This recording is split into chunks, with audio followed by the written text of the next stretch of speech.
Ladies and gentlemen, welcome to the content patch for the 11th of Feb 2016. My name is TotalBiscuit with today's gaming news and comment. Coming up in the show, GameTrailers shuts its doors, Dragon's Dogma becomes the fastest selling Capcom PC game ever, and console gamers finally get the taste of what an options menu looks like as The Division adds elements to allow for improved frame rate. All this in the OC Remix track of the day is coming your way right about now.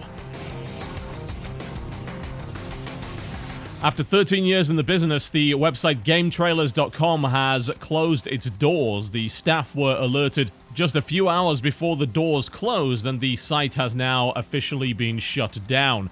GameTrailers was acquired by Viacom in 2005 and then by Defy Media in 2014, which almost immediately resulted in layoffs, and Defy Media has been shedding jobs left, right, and center over the past couple of years. Other brands under Defy Media include Smosh Games as well as The Escapist, which also, as you are probably aware, had several high-profile personalities leave over the past couple of years. GameTrailers was one of the first places on the internet that you could get regular gaming video content, with YouTube only really allowing game content en masse in about 2012 onwards. GameTrailers, of course, has been around for 13 years, and as a result, it enjoyed a lot of initial success, providing video shows in the emergent video-on-demand marketplace. GameTrailers was, of course, also the launching platform of many famous brands, including the Angry Video Game Nerd, Screw Attack, and, of course, most recently, the Final Bossman.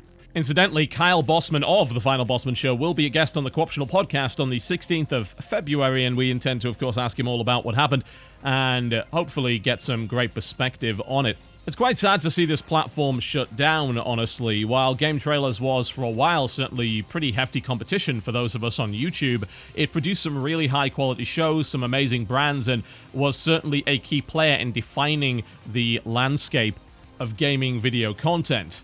Unfortunately, said landscape has shifted in such a way that YouTube has become the dominant player when it comes to video-on-demand gaming content. Twitch, of course, is doing really well on the live streaming front, and YouTube is actually struggling to compete in that particular marketplace. But when it comes to finding videos of games on the internet, YouTube is the place to go. Not only is YouTube, of course, absolutely massive, but it's the second largest search engine in the world, after Google. So YouTube is a place to keep your content and actually have it be discovered. And discoverability is the biggest problem when dealing with sites that aren't the size of YouTube and Twitch. GameTrailers did have an audience. The problem is, a lot of that audience ended up migrating to YouTube as more and more content creators sort of stepped in to do the same thing that GameTrailers was doing in a more accessible location. Indeed, towards the end of its lifespan, GameTrailers was just hosting its videos on YouTube, and the problem with doing that is that you have a large company with multiple staff, and YouTube is not really optimized to make enough money in order to support a company of that size. When you host the videos on your own site, you can monetize them in a variety of different ways that YouTube doesn't give you access to, and arguably you can get much higher CPM, and you're getting the full piece of the pie there, whereas on YouTube, they actually take 45% of the total ad revenue. Now, if you have enough views, for an individual content creator, YouTube can quite literally make you rich, and there are people that are very, very wealthy as a result of that. But the problem is getting a company to be able to make a profit on YouTube. Every time you add a staff member, you're vastly increasing your overhead, and the problem is that you can't put out a large number of videos on YouTube in any given day and expect them all to get watched. There's a massive diminishing return when it comes to multiple uploads on a single day, which is why you'll see most content creators will stick to 1 at maximum 2 videos per day, and those that spam out more than that are generally going to see lower views per video as a result, and you can actually end up wasting a lot of your time by creating videos that actually are cannibalizing the videos that you already have. GameTrailers had this problem. It had a very large library of shows even towards the end of its lifespan. This is after things like Angry Video Game Nerd and Screw Attack and Pack Attack and so on and so forth had actually left the site. They still had a fairly large library of shows. Even with 2/3 of the staff cut in June 2014, that's still a good number of people that you have to pay through revenue that is coming through banner ads on your site and AdSense YouTube, which just isn't enough. If I were to look at IGN, which is maybe one of the most successful companies on YouTube when it comes to gaming footage, that has 99,000 videos uploaded, if you can actually believe that. The views are terrible. And of course they are, because they spam all of their videos onto their channel. People just can't keep track of it. We've got videos from a couple of days ago that maybe have 1,000 views, 2,000 views at most. And yes, they do have standout videos that do a lot better. Some of their game reviews do really well, but I mean, I kick IGN's arse when it comes to the number of views that they get, and I'm basically a one-man band. You know, they have a huge company with offices in San Francisco, for God's sake. You know, it's expensive to run a company of that size. The overheads are massive, and you just can't do it with YouTube alone. Now, there are, of course, sites that have managed to survive and hosted their own video content. Giant Bomb is a great example of that, but Giant Bomb has a premium subscription, a very loyal fan base, which they have absolutely earned, by the way. Excellent content production that, quite frankly, could not be done by just a single person. And as a result, they managed to survive, but even then, they have the backing of CBS to do it. Now, GameSpot has gone through a number of layoffs as well. They have a very small staff, too. It just seems like the marketplace that we're currently in does not support sites that have a large number of staff when it comes to games coverage. The people that are getting the views are individual content creators, and they're doing it on YouTube. People like me, people like Angry Joe, and all sorts of other channels, great and small, who are able to make a good enough living to get by simply because they run a very tight ship. You know, they have a couple of staff at most, and they're monetizing their content properly. They're taking the right brand deals. Some of them, of course, supported by Patreon. Some are supported by donations. Twitch premium subscriptions are part of that. Merchandise sales. And, of course, you can sell merchandise if you have a strong individual brand. GameTrailers had a brand, but towards the end of its lifespan, it's almost like it was diluting the brand strength of its own members. Like, it was a bit of an anchor around their legs. Kind of like Polaris. You know, I'm going to be a little bit mean to my own network here, but after I took the Co-optional podcast off Polaris, not only did I see my views increase, but I was also able to secure several lucrative sponsorship deals. And that podcast is now by far and away the most profitable thing that we do, by a country mile. And that's after paying Dodger and Jesse. It's still far and away more profitable than anything else that we do on the channel. That show has its own brand strength now. You know, it is a really, really strong brand on its own without Polaris being involved. And I think that there are a number of shows that were on GameTrailers and personalities that were working for them, particularly Kyle Bossman, who could very easily land on their feet on YouTube and do exactly what they were doing on GameTrailers alone. There was nothing in the final Bossman show, or in fact, actually any of these shows really, that could not be done by a single person with the right editing skills. So what I would like to see from these guys is not for them to go and join a new website. I really hope that they don't do that. They could go down the Kinda Funny route where they get a small number of people and then go for Patreon support and try and run that way. But really, setting up their own individual brands on YouTube would, I think, be the best thing that they can do. The problem is that doing it right now is really hard. We have a completely saturated marketplace with huge numbers of content creators, and even with the reputation that some of them bring to the table, it's going to be quite difficult for them to really get started. I certainly hope for the best for all of them, and it sucks that this is how it went, but I have a feeling that this is only going to get worse over the next couple of years for sites that are not simply individual content creators. The overheads are too high, and the returns are simply too low, and there is far too much competition now coming from basically bedroom vloggers. You know, that's essentially what I am, for all intents and purposes. 6 years of it, but still, that's where your competition's coming from now. Just random guys on the internet that happen to build up a good amount of trust with their audience and are able to make videos on a very low budget. The time of GameTrailers has passed, and I imagine that, honestly, there are several more games websites that are coming up to the chopping block at this stage. The sites that are essentially just blogs, well, they don't have very high overheads. They don't have to host massive videos, and they don't have to do video production, and what they do is incredibly easy for the most part. A lot of those blogs are literally just a picture of a GIF. But even then, they're going to be struggling, so it's not a great time to be part of a company like that, and if you are, you might want to be thinking about where you're going to land when that company fails. I certainly hope that these guys have been preparing for that moment, because unfortunately, it did arrive. According to the UK trade magazine MCV, the PC version of Dragon's Dogma Dark Arisen is the fastest-selling Capcom game on PC of all time. It's also currently, after less than a month on the market in the top 3 best-selling PC releases for Capcom ever. According to MCV, Capcom did say that the console version sold faster. However, the console version had a full marketing push behind it, whereas almost no money was spent marketing the PC version whatsoever. It's also noted, of course, that the PC version was half the price of the console version at $30, which is reasonable considering that it's a port of a 3-year-old game. Capcom is reportedly extremely pleased with the performance of Dark Arisen on the PC platform, which hopefully means that we'll be getting more good ports of Capcom games in the future, and there are certainly some that are missing from the platform at this time. I mean, honestly, Capcom has had a reasonable run with PC. Most of their ports are pretty good. It helped that the MT Framework engine, at least according to some old information that I've got, was developed with PC in mind from the start, and as a result, ports were pretty easy to do, and we got some pretty high-quality ones as well. Capcom were one of the first companies to bring a major fighting game over to PC, and they enjoyed some success with Street Fighter IV as well as the iterations beyond that. They brought over Devil May Cry, as well as a couple of the Dead Rising titles, and the quality of their Resident Evil ports has been gradually improving. You may remember the absolutely awful version of Resident Evil 4 that was initially released on PC that was nigh on unplayable, but since that, Resident Evil 5 was a lot better on PC, as was Resi 6, and the releases after that have been pretty damn solid. And I'd actually say at this point that Capcom is one of the most prolific and most successful companies when it comes to porting games to PC.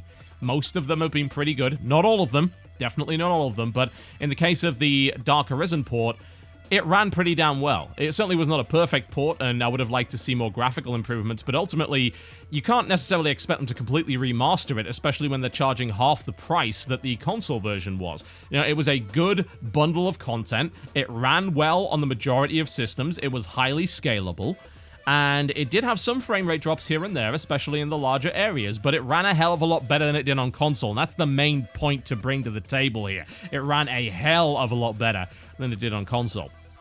The sales contrast sharply, of course, with the recent release of the Tales of Symphonia port, which Durante, who you may very well know as the guy that basically fixed Dark Souls, condemned in a recent PC Gamer article as being unacceptable, and I would 100% agree with him. I mean, I've been railing on bad PC ports for years, why would I not agree with them? And it's not selling very well. And, I mean, I don't know if you can necessarily say that that's because it's a bad port. You know, correlation does not necessarily equal causation. I'd love to say that bad ports sell poorly, but that's not true because Dark Souls, you know? Dark Souls was selling well before Durante fixed it. Obviously, it sold better afterwards, but actually, there are plenty of pretty terrible ports that sold quite well on PC, unfortunately. Admittedly, this was before the Steam refund policy, so it may very well be that that does not work anymore. While there have been some very high-profile slip-ups when it comes to PC versions lately, especially, of course, with huge flagship releases like Arkham Knight ending up being a completely unplayable mess on the majority of people's systems, we are seeing, I think, an increased overall quality of PC ports coming to the platform, especially when it comes to the Japanese publishers who are traditionally not companies that would really deal well with PC. We've seen some great stuff lately. Dragon's Dogma Dark Arisen is a good example of that. We quite recently got an excellent port of Valkyria Chronicles, which was far and away better than the console version. And even Koei Tecmo seems to be getting their act together. Their recent release, which goes by the name of Arslan the Warriors of Legend, actually isn't too bad. You know, it's got a 60 FPS lock, it supports up to 4K resolution, it seems to have the options that you would need, whereas previously some Koei Tecmo games have been an absolute disaster on PC. They're starting to get their act together, and by the looks of it, they're being rewarded for it. A Dragon's Dogma, I think, was never going to do badly on PC, because it's a genre that PC gamers really love. I think it benefits from the Dark Souls effect, even if it's not actually a Dark Souls game. You know, it has a really good combat system that's a little bit reminiscent of Dark Souls in some respects, but it's certainly a lot more action-orientated, and it's a little bit more forgiving, but it has some really exciting elements in it. It's got a big world. It's got a lot to explore, and that's the sort of thing that PC gamers really do reward with their money. So it was a game that was probably going to do well, and honestly, it was aimed at a Western audience, very much like Dark Souls, which is very much a Japanese interpretation of Western dark fantasy, which I think worked really, really well there. So those are games that almost catch lightning in a bottle when it comes to the PC platform. They pretty much nail all the points that a lot of core PC gamers are looking for, so they sell really well. But I'm really happy for Capcom, and again, it is a good port. It's not a perfect port, but it's a good port. and it's a great game too. So I hope to see more great Capcom ports in the future. This could very well be the year of great ports. I maybe am calling it a little bit too soon. I hope that I'm not wrong on that. And finally, it's been revealed that the console version of The Division actually has options available in the game to increase the available frame rate at the expense of certain fancy demanding lighting effects. Now, this is very rare for consoles that generally do not have graphical options. There are only a few examples of games in recent memory that have allowed you to change something in order to improve the performance at the expense of visual fidelity. The remaster of The Last of Us had it, which was excellent because it made the game a hell of a lot more playable, and also the console version of Final Fantasy XIV, if I recall correctly, had an option to increase the frame rate at the cost of resolution. Honestly, the fact that this has not been happening already, and the fact that this is not commonplace already, is one of the biggest problems that I personally have with consoles. I own all the consoles, as I've said. I'm a PC gamer primarily, but of course, there are some games that I can't get on PC, so I own the consoles for that. The problem is that the majority of those games end up being locked at a frame rate that I am personally not okay with. 30 frames per second in this day and age, to me, is not acceptable, and games that are locked at that frame rate are games that I will avoid playing because they are much, much less enjoyable to play. You know, they control as if you were drunk, and the imprecision of the analog sticks only adds to that frustration. I have avoided games like Bloodborne, I've avoided games like The Order 1886, although it doesn't sound like I really missed much on that one, and various other console exclusives simply because they've been locked at 30 and I know I won't enjoy the game as a result. You know, those are genres that would benefit hugely from increased frame rate, and you could fix this. I mean, this is a fix. You can just give the option. It is actually really anti-consumer in my eyes to deny that choice to console gamers. I am not primarily a console gamer, but that does not mean that I would not benefit from this, and that every console gamer would not benefit from the option to sacrifice resolution in favor of frame rate, or graphical fidelity in favor of frame rate. Because I'm going to be honest, sorry console users, but it's always going to look better on PC. And that's going to get more and more true every single day, because consoles do not evolve, and PC platforms do. And you know what? I actually don't care. Like, it doesn't matter that your game doesn't look as good. What does matter is that it doesn't play as well, because of that frame rate lock. I will happily take a game that looks like a PlayStation 2 title if it runs at 60 over a shiny looking 30 FPS game. 100% of the time, no exceptions. So it's great that Massive Entertainment and Ubisoft are actually providing this option. I hope that with such a high-profile release, not only will it actually enlighten quite a few console gamers that don't really understand the difference between 30 and 60 FPS, but it will also set an industry standard by which more releases are given that option. The problem is I don't think it will, because the majority of the games that are lacking in frame rate are exclusives. And the problem with exclusives is that console manufacturers prioritize visual fidelity over absolutely everything else when it comes to those exclusives. Why? Because they are the marketing vehicles by which you sell those consoles. And that means the games on them, the exclusives, have got to look as good as possible. And it doesn't matter what the frame rate is. As long as it looks shiny in a trailer and on the E3 floor and can build hype as being a next-gen looking experience, that's all you need to sell millions of copies, unfortunately. There needs to be a seismic shift in the way that console gamers treat their games in order for that to change. I'm hoping that things like The Last of Us Remastered and this option for The Division are the sort of things that will start to convince console gamers to demand choice. Like, you have the right to demand that choice. You really do. I don't know how hard it is to provide customizable options in a console game. I don't have a clue. No idea. I'm not a programmer. But evidently it is possible, because it's been done before, and as a result, I want to see more of that. And if you give me more of that, I'll buy your exclusives. I will. I'll go out and buy Bloodborne immediately if it gets unlocked to 60, which it never will, but, you know, maybe it'll get remastered on the PlayStation 5 at 60 or something like that. It'll probably never get ported to PC, but you get the idea. I will play your exclusives if you give me that option. If you don't, I simply will not buy them. And that's a lost sale for you. And anyone else like me. So, give console gamers the option. They deserve that choice. Alright folks, that's me done for the day. Thank you very much for watching the content patch, but before I go, I'd like to give you the OC remix track of the day. It's pretty rare that I dip into the Dreamcast library when it comes to my remixes, especially when it's the Dreamcast's Sonic Adventure title. But in this case, we have an absolutely killer remix from Brett Garsed, Peter Fernandez, Rick Firiabraki, I'm sorry if I ruined that, Richard Halabeek, and Shane Gallas. And this is a remix of Bad Taste Aquarium and the Red Barrage area. It's really cool, it's nice and funky, and it's called Red Barrage Aquarium. Do enjoy it and download it for free in the description below this video. I'll see you next time.